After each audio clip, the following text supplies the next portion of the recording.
আলু দিয়ে চিংড়ি মাছের কারি তোমাদের সাথে আজকে শেয়ার করছি। খুবই সহজভাবে তোমাদেরকে রান্নাটা দেখাবো। প্রথমে চিংড়ি মাছ খুব ভালো করে ধুয়ে নিয়েছি। চিংড়ি মাছে যে শিরা থাকে সেগুলো ফেলে দিয়েছি, নোংরা অংশগুলো ফেলে দিয়েছি। লবণ, হলুদ আর সামান্য শুকনো লঙ্কার গুঁড়ো দিয়ে মাখিয়ে নিচ্ছি। তেলে হালকা করে ফ্রাই করে নিচ্ছি। সর্ষের তেলটা আজকে ব্যবহার করেছি, সাদা তেলের ওপরে রান্নাটা করা যেতে পারে। তো চিংড়ি মাছগুলো একটু হালকা করে ভেজে নিচ্ছি।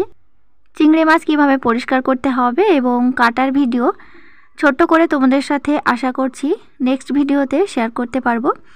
তো বন্ধুরা, যে যেখান থেকে আমার ভিডিও দেখছো, যারা এখনও চ্যানেলটি সাবস্ক্রাইব করোনি, প্লিজ অবশ্যই চ্যানেলটি সাবস্ক্রাইব করে দিয়ে সাথে থাকবে।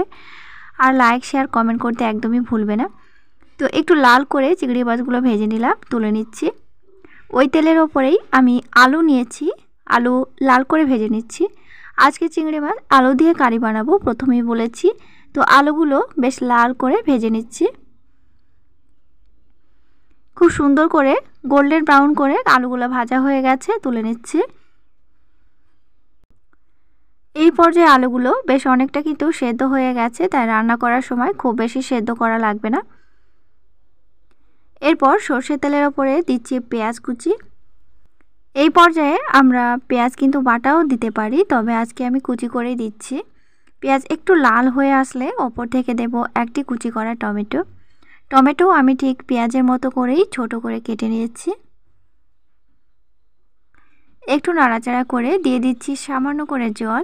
জলের ওপরে এক এক করে প্রত্যেকটা মশলা আমি এবার দিয়ে দেব।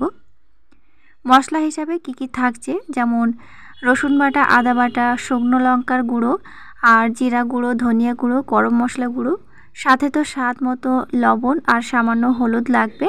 সব মশলা একসঙ্গে দিয়ে খুব ভালো করে কষিয়ে নিচ্ছি। নতুন নতুন রেসিপি পাওয়ার জন্য চ্যানেলটি অবশ্যই সাবস্ক্রাইব করে দিয়ে সাথে থাকবে, সাথে লাইক, কমেন্ট এবং শেয়ার করবে। নতুন বন্ধুরা প্লিজ অবশ্যই চ্যানেলটি সাবস্ক্রাইব করে দিয়ে আমার সাথে থাকবে। মশলা খুব ভালোভাবে কষানো হয়ে এসেছে। এবার দিচ্ছি ভেজে রাখা আলু। ভেজে রাখা আলু প্রায় অনেকটাই সেদ্ধ হয়ে এসেছে, তারপর আমি আরেকটু কষিয়ে নিচ্ছি। এ কষানোর পরে কিন্তু আমি জল দেব। খুব সুন্দর একটি রং ধরবে, দেখো। এই পর্যায়ে আমি দেব জল। জল একটু বেশি করে দিতে হবে। আলুটি খুব ভালোভাবে সেদ্ধ হয়ে যাবে, তাই একটু বেশি করে জল দিলাম।